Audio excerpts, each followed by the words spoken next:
Et bonjour à tous, aujourd'hui Triple Avis, Crying Freeman en DVD, Tomb Raider en 4K Ultra HD et Torpedo, donc U235 pour le titre en version française, en Blu-ray standard. Allez, c'est parti pour les 3 avis, on se retrouve juste après.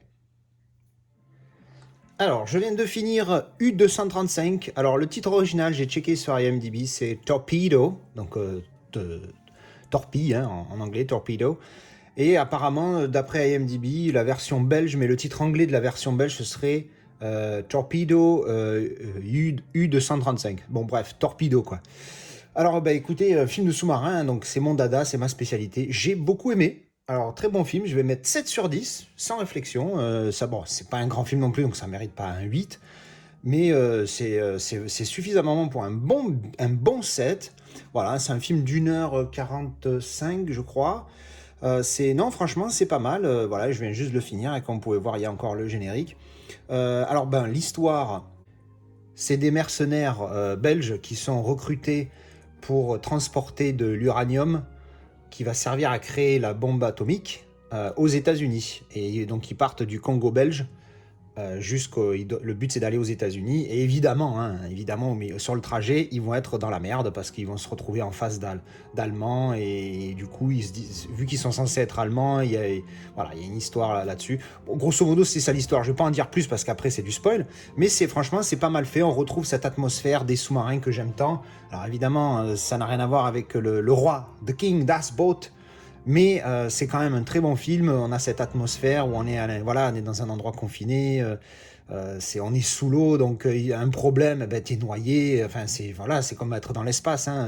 C'est pour ça que j'aime bien les deux. D'ailleurs, c'est rigolo. J'aime bien les films d'espace, j'aime bien les films de sous-marins. Les deux, on se retrouve dans cet endroit confiné, petit, où t'as pas le droit à l'erreur parce que c'est pas comme si tu peux ouvrir la fenêtre pour aérer, quoi, tu vois. Bref. Donc très bon film, franchement, je me suis régalé, comme j'ai dit, un bon 7 sur 10, je viens de regarder, donc 1h42, un bon film, voilà, pas trop long, pas trop court, c'est vrai qu'il aurait pu être un petit peu plus long, mais franchement, ça suffit, quoi, il est vraiment pas mal, et puis pour une fois, c'est un film belge, donc ça change un peu des films américains, des films, alors, Das Boot est un film allemand, certes, mais bon, là, regardez, si on prend mon étagère ici, qu'est-ce qu'on a V for Vendetta, c'est américain, Fifth Element, c'est un français, mais bon, qui l'a fait, mais aux États-Unis via une compagnie américaine. Ça, les Matrix, c'est pareil. Red October, c'est pareil, c'est États-Unis. Jaws, que vous voyez pas parce qu'il est là. Jaws, le petit lenticulaire que j'ai. C'est d'ailleurs le seul que j'ai qui est là. Enfin bref, beaucoup de films américains. Et pour une fois, un film belge, ça change. Et franchement, c'est pas mal, quoi. Donc, les amis belges, bravo pour ce film. Moi, j'ai beaucoup aimé. Film de sous-marin, je like, je pousse en l'air. Voilà, donc ça c'était mon avis sur U235 Torpedo, le titre original apparemment. Allez, on va passer au film suivant. Alors je viens de finir Tomb Raider, celui avec Alicia Vikander. Alors elle est, je sais plus, elle est suédoise, voilà, suédoise. Franchement, ça va, c'était sympa. Alors, c'était pas un grand film, ça c'est certain. Ça casse pas trois pattes à un canard. Je crois que cette expression, on va l'utiliser quelques fois. Donc c'est pas, il restera pas dans les annales. Mais franchement, ça va, il était pas trop mal. Alors bon, il est pas parfait. Je vais mettre, c'est un bon 6. C'est pas tout à fait un 7 pour moi. Ça restera un bon 6, voilà, plus un 6,5, un bon 6. Il y a juste l'actrice. Alors. Des fois elle joue bien, globalement elle joue bien, mais des fois il y a 2-3 trucs, alors après je sais pas si c'est elle ou si c'est plus le scénario qu'il faut blâmer, mais des fois elle pousse des cris de fillette. Lara Croft c'est pas une fillette, c'est genre à un moment donné elle tombe de quelque chose et tu l'entends, enfin elle tombe, bon, je vais pas spoiler le film, mais elle tombe et puis elle est là, et non, Lara Croft il n'y a pas de ah. Lara Croft, c'est elle tombe, il n'y a pas un bruit. C'est elle tombe, limite elle arrive par terre, elle dit oh c'était sympa cette petite balade. Enfin bref, bon, 2-3 conneries comme ça, mais globalement ça va. Non franchement il était pas mal. Il dure un petit peu moins de 2 heures, il fait 1h50 quelque chose. Et non franchement ça va, il était bien, j'ai passé un bon moment. Donc comme j'ai dit, un bon 6. Il y a de l'action du début à la fin. On sent quand même qu'ils se sont évidemment laissé la porte. Il y a un cliffhanger à la fin pour se donner envie de faire des suites, pour se laisser la porte ouverte à une suite. Mais ça va, globalement, il se regarde en tant que film unique. Donc c'est plutôt voilà, les débuts de Lara Croft. Ça pourrait faire une bonne trilogie s'ils trouvent voilà, des scénarios sympas. Et puis si ça reste dans la même trempe, alors ça ne deviendra pas des grands films, ça c'est sûr. Sauf après, il y a des suites qui peuvent être très bien. Hein. Mais ça peut être une bonne trilogie, ou même 2 films. Hein. 2 films peuvent suffire. En même temps, ceux d'avant avec Angelina Jolie, j'ai pas aimé du tout. Quoi. Le premier est nul à chier. J'avais mis 3, je crois, et encore en étant gentil. Mais le 2, j'avais pas aimé du tout. Non, pardon, le 1, j'avais pas aimé du tout. Et le 2, je l'avais trouvé un chouïa mieux. Mais bon, c'était un 5. Et de mémoire, c'était un 5 gentil. Quoi. Bref, donc voilà. Donc, bon film Tomb Raider. Allez, on va s'enchaîner un autre. Je sais pas encore ce que c'est. Alors, moins de 2, j'oublie de parler de la qualité du film. Parce que, je sais pas si ça se voit là, oui, ça se voit sur l'image, Ultra HD Blu-ray.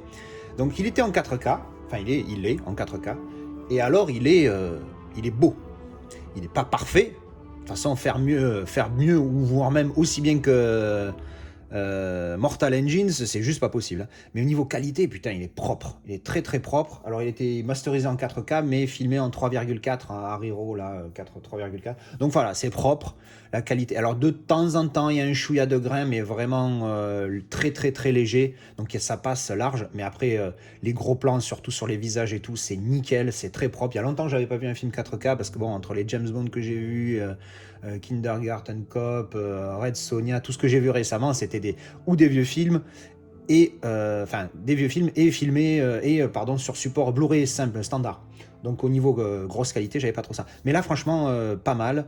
Donc très bon pouce en l'air, voilà, pouce en l'air pour la qualité 4K. Je sais pas si je vais me commencer à donner des notes parce que voilà, je pense pas que je sois assez qualifié, mais il est vraiment propre.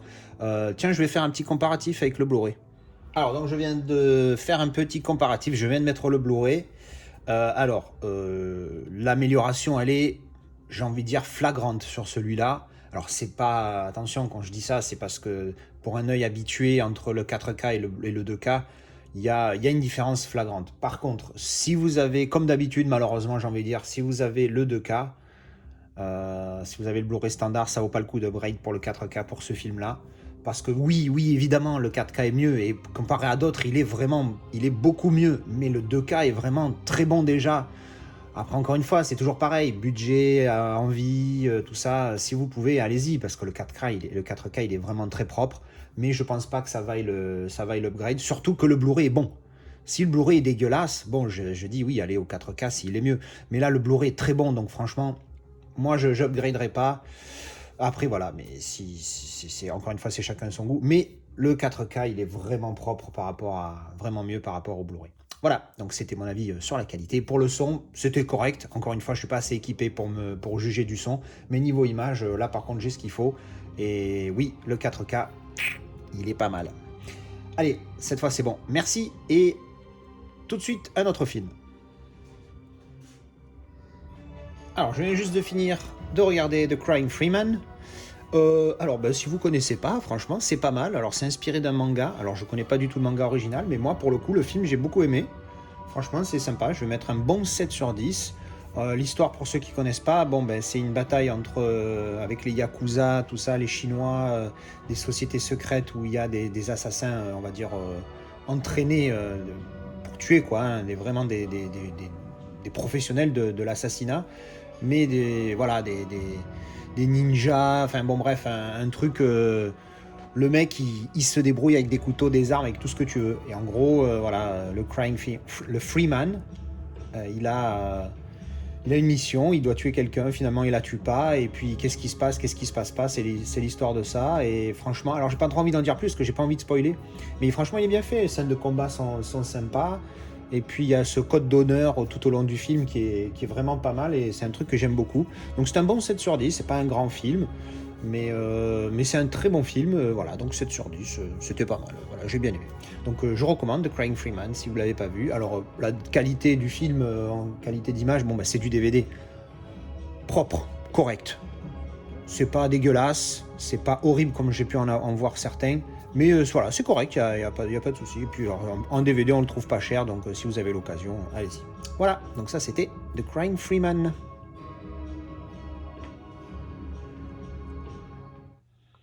Voilà, c'était mes avis après le visionnage de ces 3 films à chaud. Vous savez, maintenant je fais comme ça, dès la fin du film, je filme le petit avis. Donc comme ça, je le fais pas plusieurs jours après, une fois que je me rappelle plus des films, au moins c'est frais dans ma tête.